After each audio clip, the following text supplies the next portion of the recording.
2 ang patay at isa pa ang hindi pa natatagpuan sa naganap na shootout dito sa Langkaan, Dasmariñas, Cavite.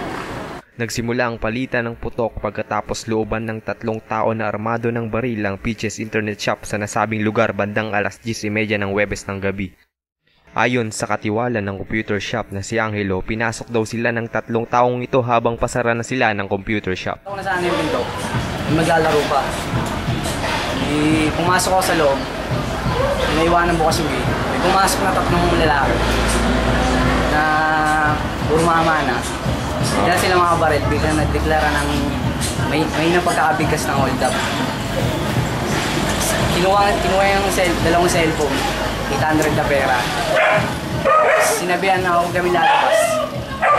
Kami kulay, wala kami sa loob. Sina.